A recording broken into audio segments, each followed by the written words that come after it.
Welcome to the Explainer. Today, we're going to dive into a pretty wild idea from Buddhist philosophy, one that might just flip your whole concept of self-improvement on its head. So let's kick things off with a question that sounds kind of like a riddle. We're always told that progress is the name of the game, right? You gotta climb that ladder. But what if that climb, that constant push upwards, is actually just part of a big old cycle that's designed to pull you right back down? The philosopher Alan Watts, he really nailed this. He basically said that this whole obsession with self-betterment, it could be a trap. Think about it. You can't just keep getting better and better forever. It's like sharpening a knife. You do it too much, and eventually, there's no knife left. You actually start to get worse. Okay, so to really wrap our heads around this, we need a map. And luckily, there's an ancient one for us. It comes from this concept called Samsara, and it's not just about life and death. It's a framework for understanding the cycles happening inside our own heads right now. So what exactly is samsara? Well, picture it like this recurring loop that we're all kind of stuck in. It's this state where we're driven by our habits, by our emotions, and things just happen to us. Sickness, getting older, you name it. It feels like we don't have any control. We're just along for the ride. Now, there's a visual for this whole cycle. It's called the Bhava Chakra, or the wheel of becoming. And listen, this isn't just some abstract cosmic reincarnation thing. Nope, it's a map of the different mental states that you and I cycle through. Sometimes, in the span of a single afternoon. All right, let's look at the map. Right at the tippy top of the wheel, you've got the Deva realm or the God realm. This is that feeling of pure ecstatic happiness. You know the one. You just got a promotion, you fell in love, everything is just perfect. That's the Deva realm. But okay, let's see how this perfect state starts to crumble. Right below the gods, you find the Asuras. These are sometimes called the jealous gods or titans. This is a mental state that's all about rage, paranoia, and competition. It's that feeling of constantly needing to fight for your place. And then there's the human realm. Now, you might think the God realm is the best, but in Buddhist thought, this one is actually the most prized. Why? Not because it's perfect, but because it's balanced. It's a state of, even-mindedness. You've got just enough good stuff and just enough bad stuff happening that you have a real chance to learn something and wake up. Dropping down a level, we hit the animal realm. And again, this isn't about being a literal cow or a bird. It's about when we act on pure, unthinking instinct. It's that reactive part of us. When someone cuts you off in traffic and you just honk and yell without thinking. That's the animal realm kicking in. Next up is the predator realm, the realm of the hungry ghosts. And this is such a powerful image for chronic frustration. Picture this. You have this enormous, bottomless stomach, this huge appetite for more money, more likes, more whatever. You've got a mouth the size of a pinhole. You can never, ever get enough to feel satisfied. It's constant, gnawing hunger. And then we get to the very bottom, the Naraka, or the hell realm. This is exactly what it sounds like, a psychological state of pure, tormented misery. It's when we're completely trapped in our own suffering, deep depression, overwhelming grief, that feeling of being in a pit you can't climb out of. So there you have it.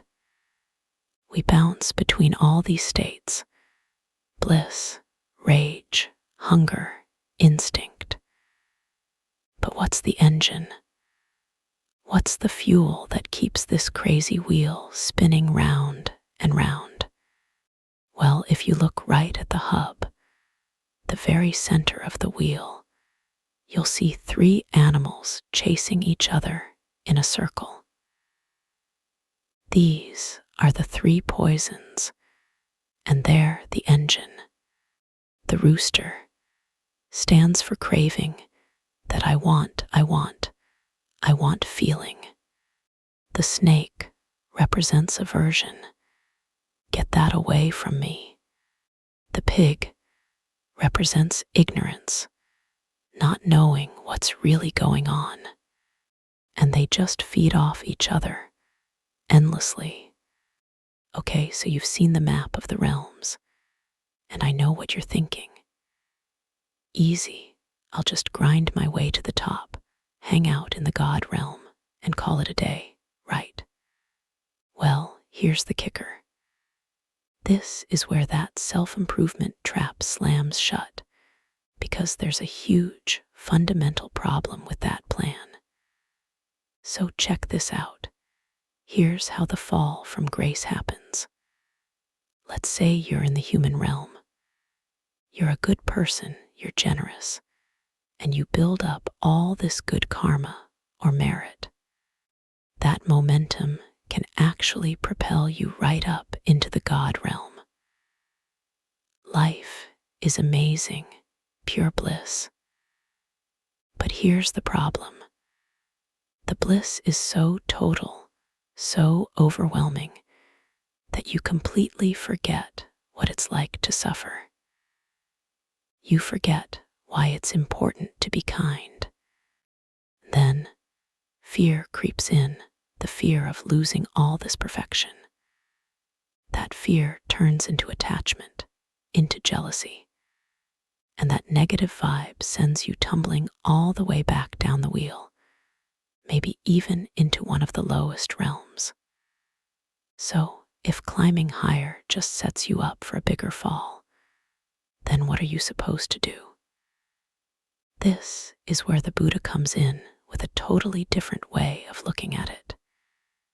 He's basically saying, hey, the goal isn't to win the game, the goal is to see it for a game and just walk away. His whole diagnosis is laid out in what are called the Four Noble Truths. It's super clear. First, he just states the obvious. Life has suffering. It's a thing. Second, he says there's a reason for it. It comes from all our wanting and not wanting. But third, and this is the big one, he says you can actually end the suffering. It's not a permanent condition. And fourth, he gives you the prescription, the path to actually do it. And this path he laid out, it's called the middle way. It gets that name because it cleverly avoids two extreme ways of thinking. On one side, you have eternalism, this idea that everything is fixed, permanent, and absolute. And on the other side, you've got nihilism, the idea that nothing matters at all, that we're just, a temporary cosmic accident. The middle way finds the truth that lives somewhere in between those two poles. So the real goal here, it's not about becoming a god at the top of the wheel. The goal is to get off the ride altogether, to find a state of true freedom, liberated from this exhausting, endless cycle of ups and downs. So how do you do that? The prescription is the Noble Eightfold Path. And don't think of these as like strict commandments. They're more like practices, things you cultivate. Stuff like having the right view, practicing right mindfulness, taking right action. The idea is that when you practice all of these together, they start to unravel those three poisons at the center of the wheel. And that's what leads to real freedom. And this brings us right back to our friend Alan Watts. He had such a brilliant way of putting it. He said when you're trying to improve yourself, to climb the wheel, you're tying yourself to it with golden chains. When you're messing up and falling down, you're tied with iron chains. But at the end of the day, they're still chains. You're still trapped. The whole point is to get rid of the chains entirely. Which really leaves us with one final big thought to chew on. If that endless climb, that whole self-improvement hustle, is really just another link in the chain, then maybe the real goal isn't to climb the ladder, but to realize there is no ladder. So the question for you is, what chains, whether they're made of gold or iron, are you ready to let go of?